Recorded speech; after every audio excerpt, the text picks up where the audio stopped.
Olá, pessoal. Vamos aqui a mais um vídeo com resolução comentada da prova do Enem 2023. Aqui eu vou comentar as questões de filosofia e sociologia a partir do caderno azul, tá? Então, para quem quiser acompanhar, não tem o caderno, a descrição do vídeo traz o link para você baixar tanto o caderno como o gabarito oficial. E só lembrando que as questões de história eu fiz a resolução como live no dia da prova, tá? Então, no final desse vídeo tem o link para você ver a resolução da prova das questões de história, tá? Eu usei o caderno rosa, então aqui eu vou usar o caderno azul, mas você consegue acompanhar tranquilamente, né? Independente de qual foi o seu caderno de aplicação. Vamos começar aqui, ó, pela questão 54, tá? Questão claríssima de filosofia, né? Algumas questões do Enem você fica às vezes um pouco na dúvida, porque ele vai usar elementos da filosofia, mas também da sociologia, um conceito histórico ou geográfico. É assim mesmo, tá? Muita gente fica reclamando, às vezes no campo de comentários. Ah, mas não tem uma questão de história. Pessoal, o Enem em momento nenhum disse que tem que ter uma prova de história, uma prova de geografia. É uma prova de ciências humanas e suas tecnologias, ou seja, qualquer campo do conhecimento das ciências humanas pode estar presente na prova. Óbvio, desde que se adeque ao programa que o Enem disponibiliza, que está lá no seu edital. Mas não tem obrigação de ter uma questão de história, não tem uma obrigação de ter uma questão de filosofia. Elas podem estar misturadas e você pode sim, de um ano para o outro, ter uma certa predominância de uma determinada área das ciências humanas sobre a outra, tá? Então, isso é normal, não é uma anomalia, isso é a própria essência do Enem, tá? Mas aqui na 54, a gente vê assim, bom, isso aqui é uma questão clássica de filosofia, tá? Que vai ter um texto, como é padrão do Enem, e vai dizer o seguinte: eu poderia concluir que a raiva é um pensamento, que estar com raiva é pensar que alguém é detestável e que esse pensamento, como todos os outros, assim como Descartes nos mostrou, não poderia residir em nenhum fragmento de matéria. A raiva seria, portanto, espírito. Porém, quando me volto para a minha própria experiência da raiva, devo confessar que ela não estava fora do meu corpo, mas inexplicavelmente nele. Tá. Então, né, ali nós temos o texto que vai dizer basicamente o seguinte, né? A raiva é um sentimento, ela é espírito, né? Como diria ali a colocação a partir da lógica cartesiana, e não corpórea. Então haveria uma separação, né, entre corpo e espírito, entre matéria e os sentimentos, né, e as ideias. Então é isso que está aqui no cerne do texto. Então olha só a pergunta. No que se refere ao problema do corpo, a filosofia cartesiana apresenta-se como contraponto ao entendimento expresso no texto por. Vamos lá. O texto termina dizendo o seguinte, ó: quando me volto para a minha experiência, devo confessar que ela não estava fora do meu corpo, mas inexplicavelmente nele. O texto deixa claro que na posição do autor, a raiva não é algo extracorpóreo. Ele sente como parte do seu corpo. Mas lá em cima, você vê claramente que, para o pensamento cartesiano, então vamos grifar aqui contra a cor, para Descartes, ela não poderia estar no corpo. Como ela não poderia estar no corpo, existe uma separação entre essas duas naturezas. Então, olha só, alternativa A, apresentar uma visão dualista, dualidade, duas coisas, confirmar a tese naturalista, demonstrar uma premissa realista, sustentar um argumento idealista, ou seja, você idealizar as coisas, ou defender uma posição internacionalista, né? Intencionalista, quer dizer, de intenção. Pessoal, o Descartes vai dizer que matéria e espírito estão separados. Então é uma visão dualista, alternativa A. Os outros conceitos de naturalismo, realismo, idealismo, intencionalismo não partem dessa ideia de você ver as duas questões como naturezas distintas, tá?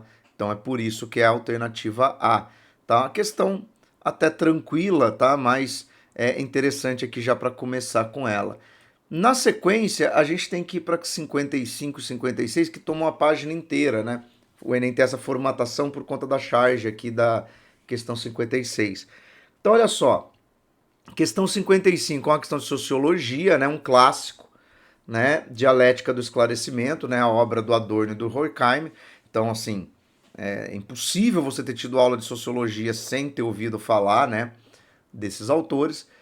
A diversão é o prolongamento do trabalho sob o capitalismo tardio. Ela é procurada por quem quer escapar ao processo de trabalho mecanizado para se pôr de novo em condições de enfrentá-lo. Olha que interessante, né? Você busca o divertimento para justamente, né, se distanciar da rotina do trabalho e aí você, né, na verdade, isso aqui explica muito a lógica do final de semana, né? Se pôr de novo em condições de enfrentá-lo. Quer dizer, você sabe que você vai voltar ao trabalho, então você tem ali um momento de alegria, um momento de descontração, um momento de prazer para poder voltar a suportar o trabalho mecanizado e repetitivo, né? Mas, ao mesmo tempo, a mecanização atingiu um tal poderio sobre a pessoa, em seu lazer e sobre sua felicidade. Ela determina tão profundamente a fabricação das mercadorias destinadas à diversão que essa pessoa não pode mais perceber outra coisa senão as cópias que reproduzem o próprio processo do trabalho. Então, isso aqui é a parte fundamental, né? Quer dizer, o capitalismo, na sua expansão, ele também começa a moldar os seus espaços de lazer. Vamos pensar o seguinte, né? O que você faz no seu momento de lazer? Você vai ao cinema, muita gente vai ao shopping, muita gente associa consumo, né, ao lazer, você vai ao parque de diversões, ou para isso você vai ao restaurante, você vai a algum lugar onde você tem também uma relação capitalista. Né? E aí você se preocupa com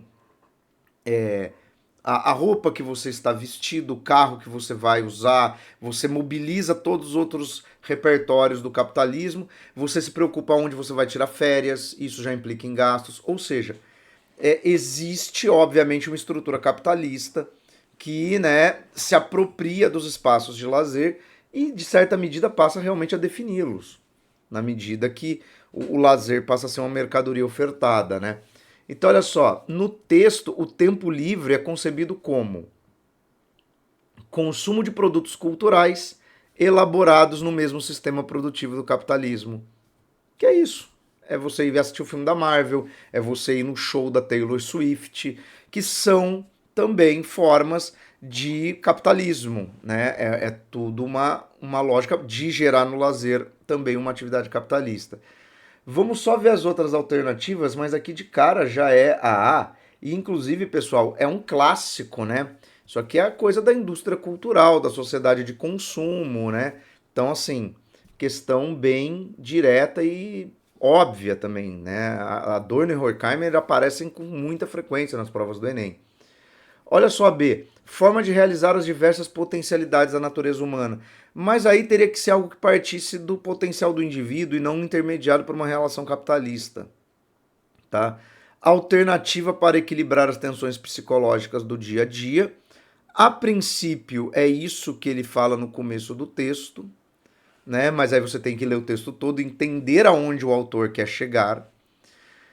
Promoção da satisfação de necessidades artificiais. Não necessariamente, porque pode ser uma necessidade. O que é uma necessidade artificial? Algo que te é provocado, te é criado, mas que é artificial, por exemplo. A sua necessidade de comprar uma Ferrari. Não, existe uma necessidade, vamos dizer assim, pragmática de você se deslocar de um lugar para o outro. Ok. você não precisa fazer isso com uma Ferrari. Você sente a necessidade de ter uma Ferrari porque é jogado sobre ela toda uma questão de status, toda uma questão que independe da sua real necessidade de se deslocar. Tá? Então existe uma certa artificialidade, então a gente poderia entender desse jeito. D. Promoção de E. Mecanismo de organização do ócio e do prazer. Também é uma forma de mecanismo, mas aí ele teria que falar mais da questão de como isso é disciplinado com relação ao que pode ou não fazer, por exemplo. Se fosse um texto que falasse de legislações que proíbem certas práticas, aí poderia ser aí. Mas ele fala, né, da produção de mercadorias destinadas à diversão. Então, é a alternativa A. Uma questão bem legal, tá? Mas tem que tomar cuidado porque às vezes as pessoas confundem, né, os itens. Bom, a 56 tem uma charge, né, tem uma ilustração da Laerte. Eu queria poder, e aí a lâmpada do gênio fala força, visão de raio-x, telecinese, telepatia, ou seja, poderes de super-herói, né? E aí ela termina respondendo, não, poder político. A charge ilustra um anseio presente na sociedade contemporânea que se caracteriza pela, né? Qual é esse desejo, né? Eu quero poder político, logo eu quero o quê? Eu estou numa situação de revolta individual, é uma satisfação de desejos pessoais, é a participação em ações decisórias, permanência em passividade, mas se eu sou passivo eu não quero mudar nada, eu não quero fazer nada, né? Convivência em interesses partidários. Ó, como ela fala de poder político, eu imagino que muita gente vai ficar entre a C e a E, tá? Mas tem que ser a E pelo seguinte: não necessariamente você precisa exercer o seu poder político atrelado a interesses partidários. Você pode exercer esse poder político baseado unicamente na sua ação individual, tá? Então, partido político é uma estrutura, é uma coisa de convívio de grupo, é outra coisa, implica em outras estruturas muito além da vontade individual, tá? Então, você tem ali a alternativa C, né?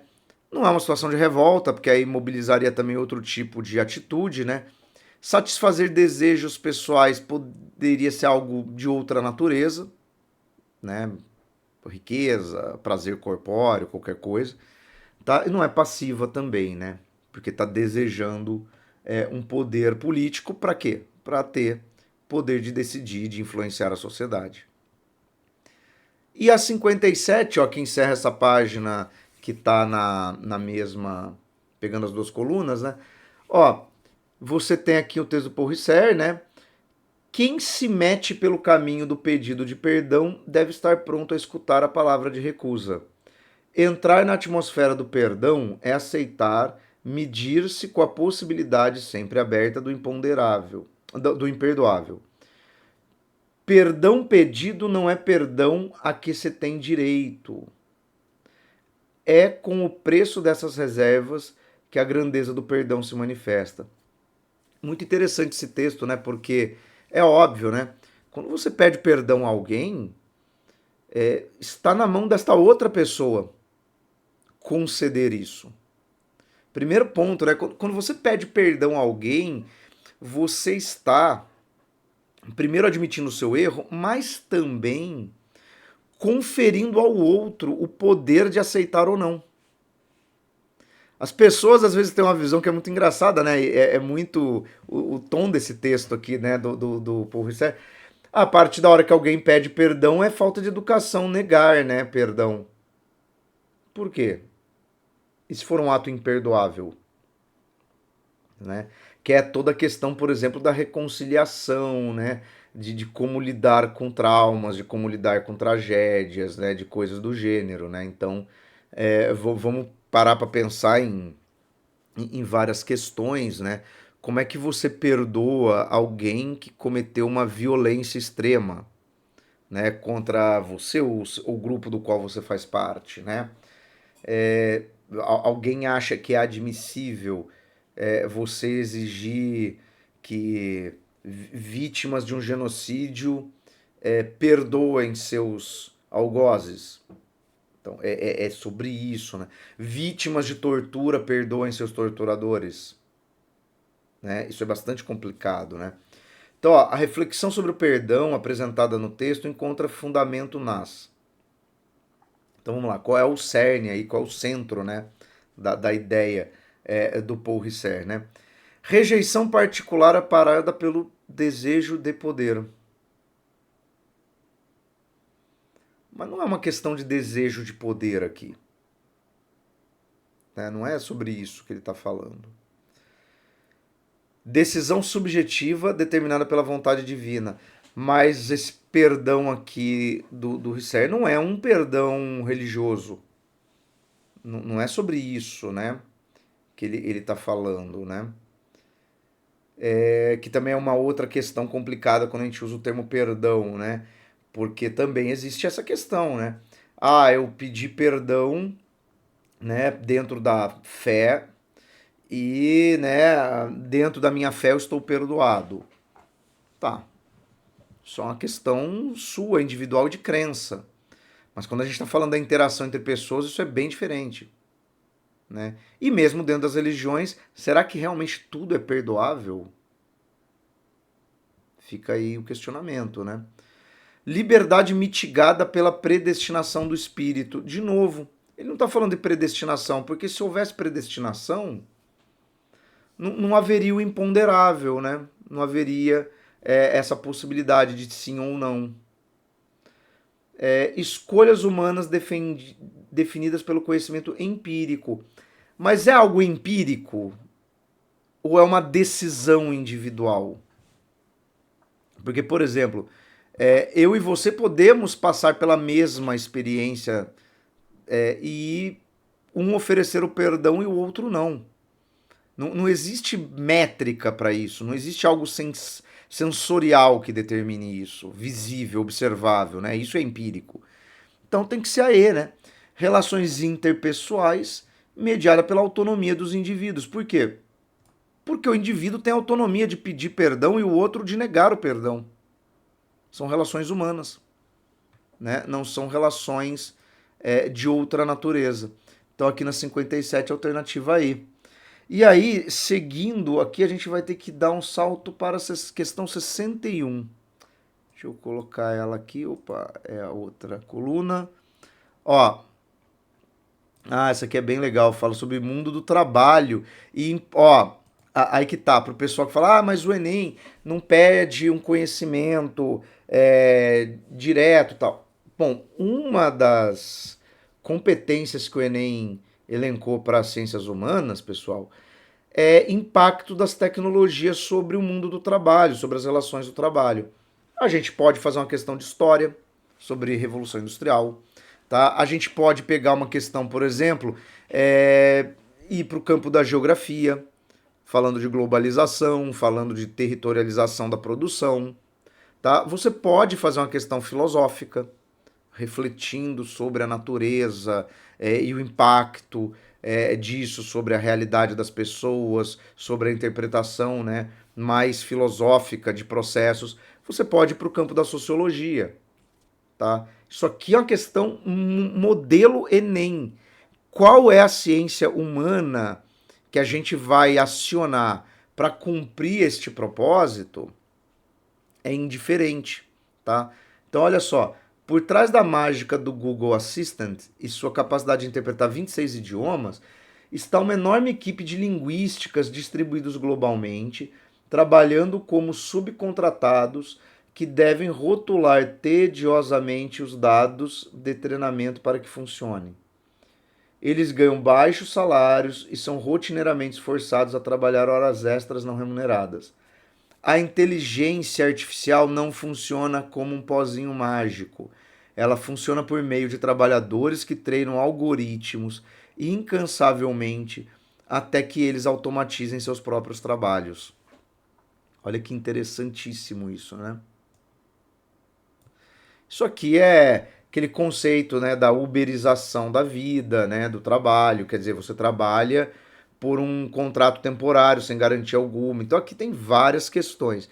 Mas aqui ele vai falar como uma consequência. Então vamos lá.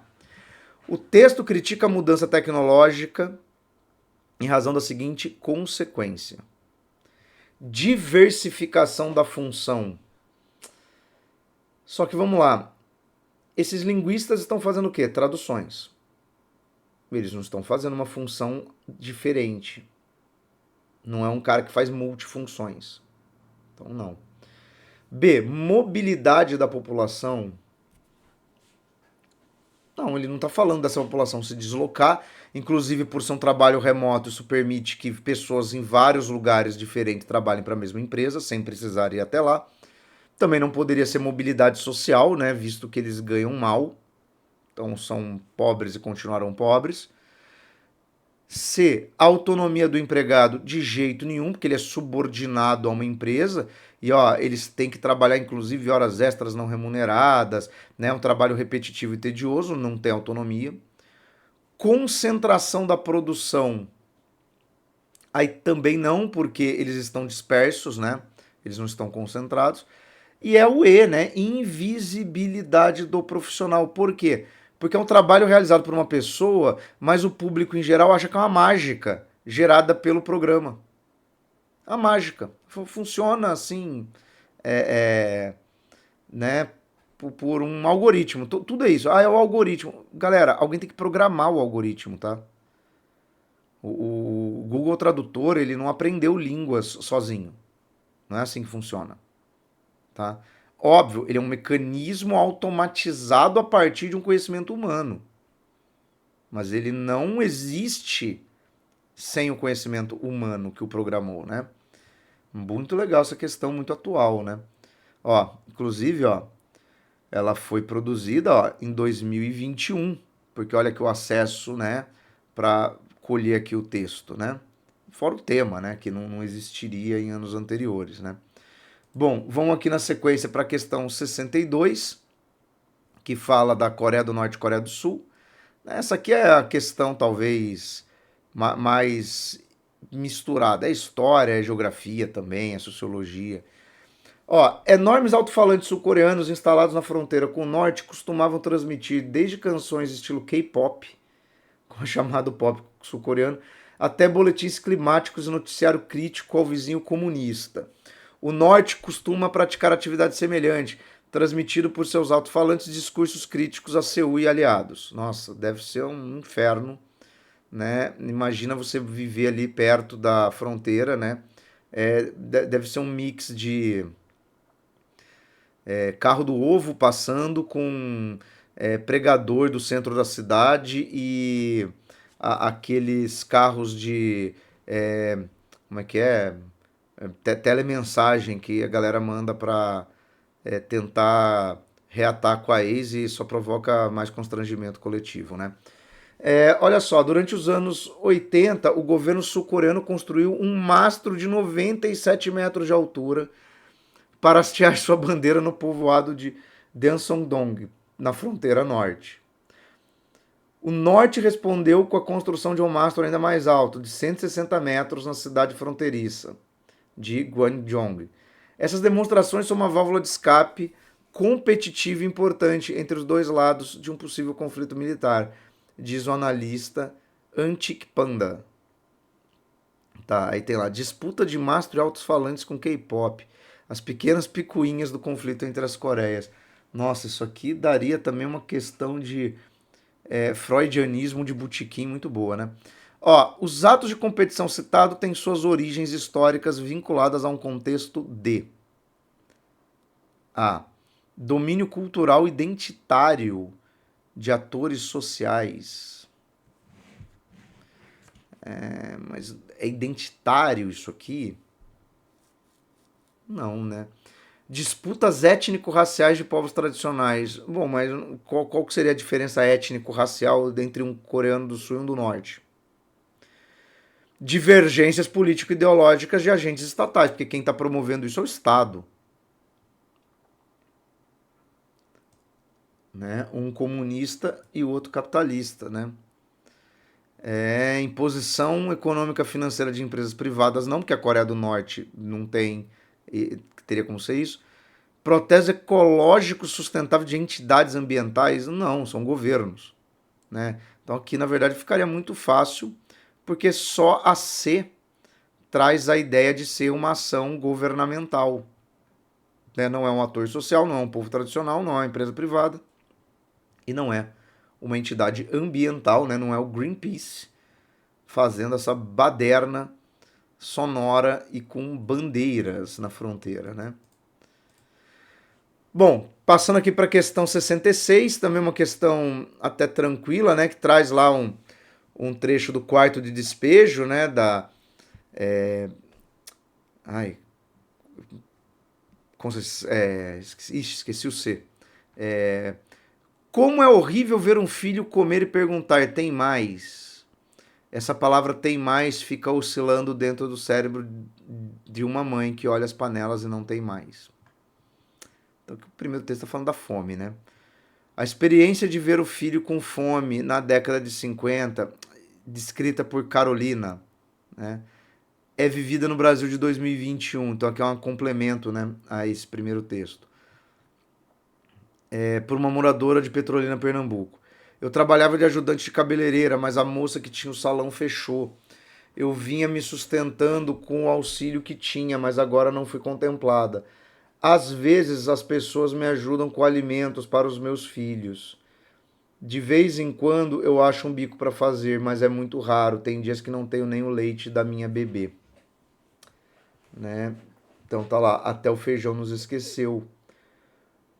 O livro de 1960 que poderia ter sido escrito nas favelas de 2021, né? Isso está lá no site da BBC, também uma questão aí produzida, né, no ano de 21. Por quê? Porque aqui é já o contexto da pandemia, e do auxílio emergencial, né? Fala, o salão de cabeleireiro fechou, né, pessoal? Vários pequenos negócios que dependiam de atendimento ao público fecharam, né? Fecharam porque as pessoas pararam de ir, fecharam porque não houve planejamento, né, para que essas empresas sobrevivessem também ao tempo fechado. Muito provavelmente aqui também se tratava de algum tipo de salão de cabeleireiro informal, né? Então não teria nem acesso a certas possibilidades, né? Agora, considerando a realidade brasileira, os textos se aproximam ao apresentar uma reflexão sobre. Bom, eles estão falando sobre o quê? Recorrência da miséria, né? Eles estão falando de pobreza, de fome, né? Porque, veja bem, planejamento da saúde. O tópico dos dois textos não é a questão da saúde. Superação da escassez, muito pelo contrário. No segundo texto você vê um mergulho novamente na situação de escassez. Constância econômica também não, porque você não tem garantias econômicas, você não tem nenhum tipo de certeza, né, econômica. E aí, romantização da carência. Não, ninguém aqui está romantizando, glamorizando a fome. Até porque isso é um absurdo, né? Tem umas pessoas que fazem isso, né? Ficam aí romantizando a pobreza, falando que a pobreza ah, mas isso pode te motivar. Meu, isso é um absurdo completo, né? Você fala com uma pessoa que está em situação de miséria, ela tem que usar isso como um motivador. Não, essa pessoa é tomada por um desespero da necessidade de sobrevivência. É bem diferente, né? Agora vamos lá para 77, que é uma que fala do iluminismo, né? Eu não comentei essa questão na prova de história, porque ela fala de um princípio do iluminismo, né? Então eu falei, não, isso aqui vamos deixar como filosofia, né? Mas poderia ser também, ó. Havia já muito tempo que a Europa desfrutava os benefícios da vacina e arrancava à morte milhares de inocentes, condenados a serem vítimas do terrível flagelo das bexigas. E o governo de Portugal nunca se lembrara de transmitir ao Brasil a mais útil das descobertas humanas, quando, aliás, nenhum país mais do que ele carecia desse salutar invento ou se atentasse às vantagens da população ou ao perdimento de inúmeras somas na mortalidade contínua de escravos que este flagelo devorava. O certo é que, mais ocupado de seu ouro do que seus habitantes, Portugal, como em outros muitos casos, esperou que o Brasil, por seu próprio impulso, remediasse a este mal. Então vamos entender o que é o texto, né? O texto fala, ó, para uma história da vacina no Brasil, um manuscrito inédito de Norberto e Macedo. História sem saúde, Manguinhos, né, que tá ligado lá a Fiocruz. Bom, primeira coisa importante, tá? Bexigas aqui, né, é a forma de se referir à varíola. Não é a vacina ainda no processo que o Oswaldo Cruz introduziu no Brasil, tá? Mas já haviam métodos de imunização que se usava para evitar que as pessoas contraíssem varíola. No Brasil, é uma doença que acomete muito os escravizados, tá? Então, por isso que ele menciona isso no livro, tá? E aí vai dizer o seguinte, ó. Escrito em 1828, então o Brasil estava independente há 6 anos, o texto expressa a seguinte ideia de origem iluminista. Então vamos lá. O texto está reclamando que a coroa portuguesa já tinha conhecimento de um método, né, de saúde pública, de prevenção de uma doença. Aplicava-se isso na Europa, mas ela não trouxe isso para o Brasil, embora fosse uma doença que acometesse as pessoas. E aí termina ainda dizendo o seguinte, né? Talvez Portugal pensasse que o Brasil daria um jeito por si só, né? Portugal pensando, sei lá, talvez em imunização de rebanho aqui no Brasil, talvez, né? Então, olha só, o que ele quer dizer? Leis observáveis regem o mundo material. O mundo material, ele está falando, por exemplo, da lei da gravidade. É disso. Leis observáveis regem o mundo material. Ele está falando disso? Não está falando disso.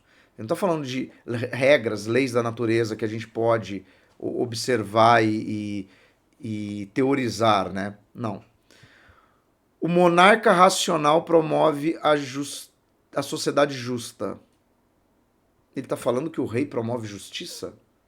Mas se o rei promovesse justiça, ele teria que aplicar aos súditos do Brasil o mesmo regramento que se aplica na Europa. Não é isso, né?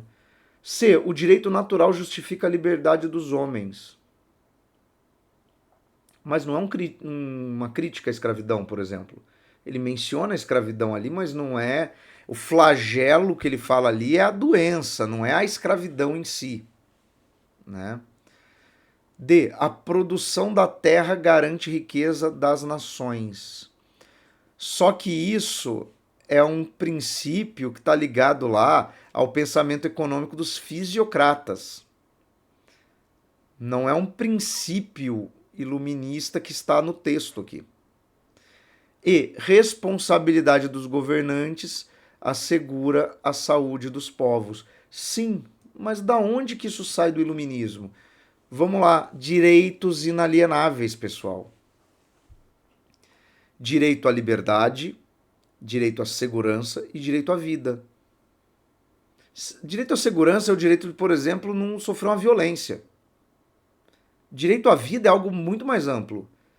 Não é só que a sociedade deve garantir que eu não seja espancado até a morte, mas, por exemplo, é garantir que eu tenha condições de sobreviver.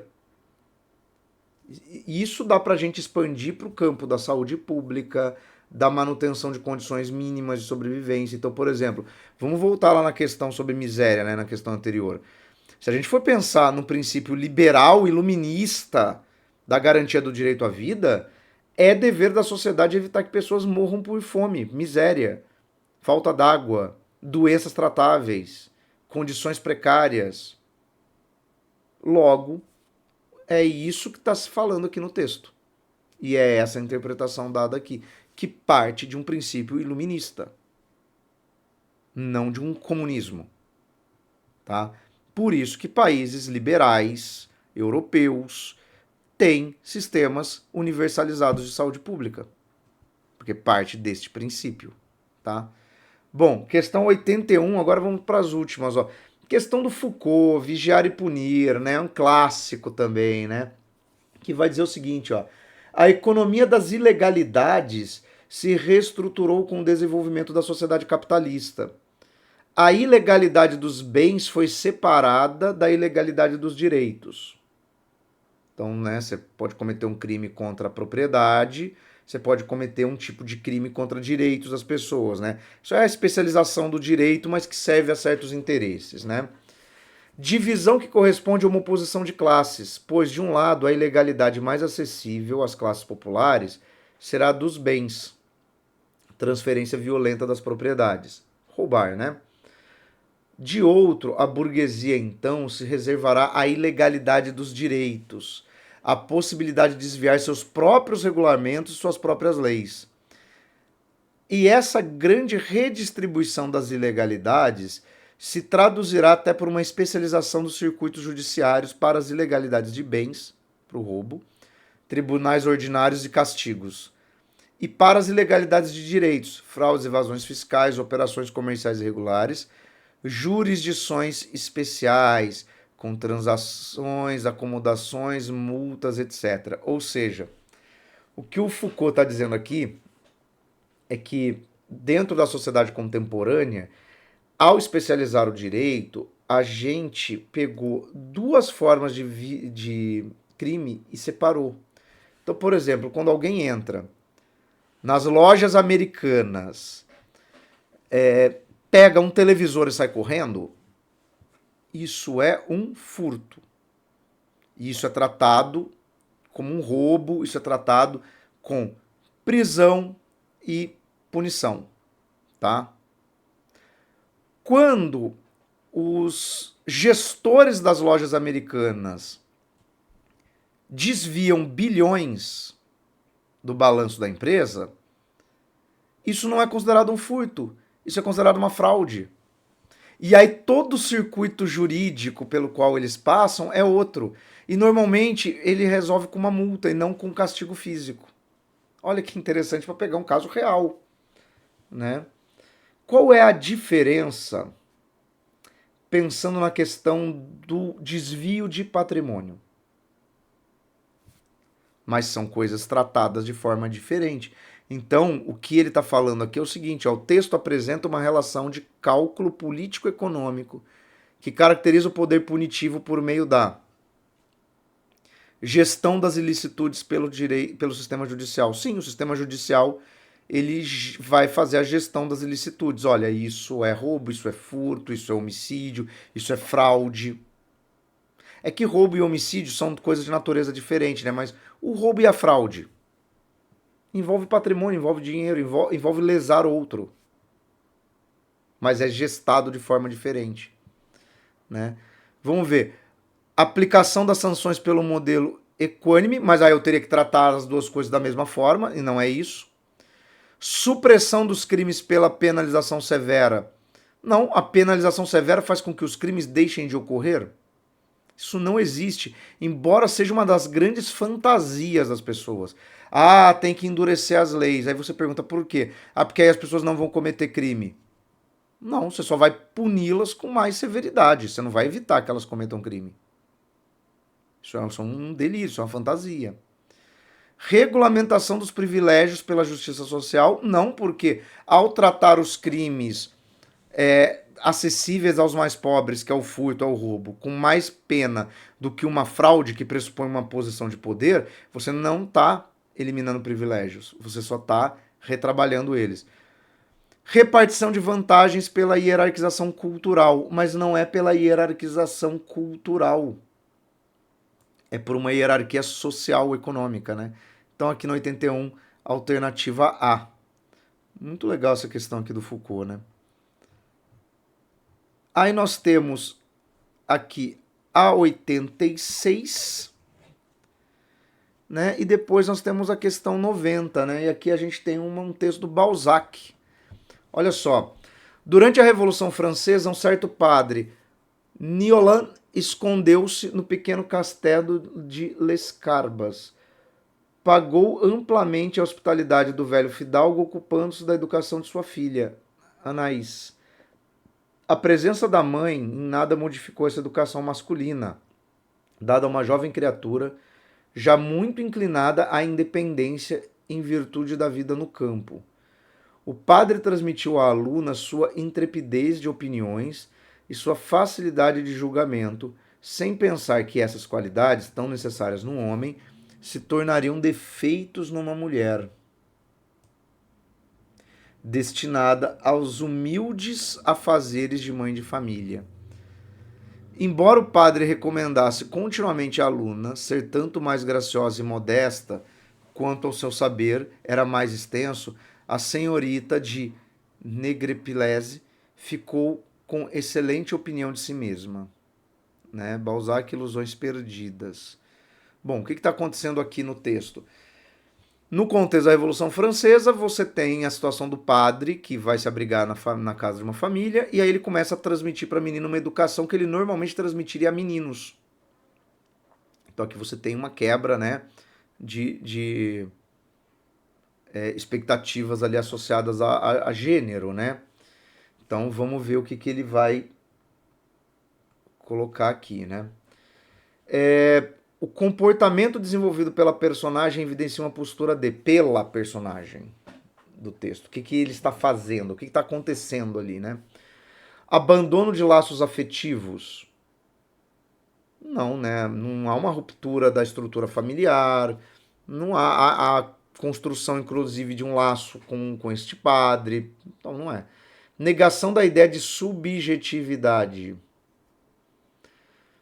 Também não, né? Porque olha só no final, né? A senhorita ficou com excelente opinião de si mesma. Quer dizer, isso é subjetivo. A forma como você se interpreta no mundo é uma subjetividade, né? C. Aceitação da hierarquia de gênero não é justamente o que está posto em xeque aqui, né? Afinal, ela está recebendo um ensinamento típico dos homens e isso vai criar nela uma mulher com uma autonomia que não se esperava para aquele contexto. Então também não pode ser a consolidação da estratificação social, que seria a manutenção, né? E aí o que a gente tem é a ruptura de valores institucionalizados, né? De valores sociais. Olha, uma mulher deve se comportar de tal forma, ela deve ter este tipo de educação. E o que acontece é que é uma ruptura disso. Alternativa E, tá? A questão também bem de interpretação. E a última, ela vai pegar aqui a tela cheia também. Tá? Que no caso aqui é a última deste caderno, né? Questão 90, que é um texto do Machado de Assis, Memórias Póstumas de Brás Cubas, né? Gosto muito dessa interface, né, da literatura com as ciências humanas. Né, com a história, com a geografia, né? A literatura é uma ciência humana, mas como parâmetro ali para você se basear, né? Não tinha outra filosofia, nem eu. Não digo que a universidade não me tivesse ensinado alguma, mas eu decorei-lhe só as fórmulas, o vocabulário, o esqueleto. Tratei-a como tratei o latim. Embolsei 3 versos de Virgílio, 2 de Horácio, uma dúzia de locuções morais e políticas para as despesas da conversação. Tratei-as como tratei a história e a jurisprudência. Colhi de todas as coisas a fraseologia, a casca, a ornamentação. Então vamos lá. Né? Isso aqui é o Brás Cubas, né? Quando ele vai estudar, né? Obviamente ele só está preocupado aqui então com as aparências. Né? Ele quer aparentar uma erudição, então ele decorou lá algumas fórmulas, algumas frases, alguns conhecimentos e só quer esse verniz, né, do conhecimento. A descrição crítica do personagem de Machado de Assis assemelha-se às características dos sofistas contestados pelos filósofos gregos da antiguidade, porque se mostra alinhada a. Então vamos lá, o que era o sofista? O sofista era aqueles filósofos do discurso, da oratória, mas que, por exemplo, né, os socráticos, os pós-socráticos vão dizer que lhes carecia a substância. Por quê? Porque ele só tem a forma, ele só tem a aparência, né? Então vamos lá. Está alinhada ao quê? A elaboração conceitual de entendimentos? Não, porque para isso você teria que compreender o conceito. O que o Brás Cubas faz aqui não é isso, ele só quer a aparência. Então olha só, B, utilização persuasiva do discurso. Eu quero te convencer pelo meu discurso. Eu não preciso conhecer os fundamentos, eu preciso aparentar estar certo. É essa a grande questão. Ó, narração alegórica dos rapsódios, mas o Brás Cubas não vai recorrer a alegorias, né? Ele não está fazendo isso. Investigação empírica da physis, não, ele não está se debruçando sobre a essência das coisas, sobre como é que funciona, sobre observar empiricamente o mundo. E expressão pictográfica da polis, também não é isso, ele não está preocupada, ele não está preocupado com a gestão da política, ele não está preocupado, né, com o pictórico, com o imagético, não é isso, ele está usando o discurso. Né? E aí, por que ele se reveste dessa ornamentação dessa casca? Para afetar a erudição. Né? É isso que o Brás Cubas vai fazer, inclusive para quem leu a obra inteira, é isso que ele faz. Né? O Brás Cubas é um homem que ele não produz efetivamente nada, né? Ao longo de sua vida, mas ele afeta erudição, ele afeta elitismo, né? Ele precisa se colocar aí num lugar social do privilégio. Bom, pessoal, esse vídeo acabou ficando relativamente longo, tá? Eu vou deixar aqui no campo de comentários para vocês colocarem o que vocês acharam da prova, né? Depois eu respondo. E aqui vai ficar o link para as outras resoluções, tá? Fora isso, pessoal, deixa o like aí, se inscreve, ativa as notificações e bons estudos. Até o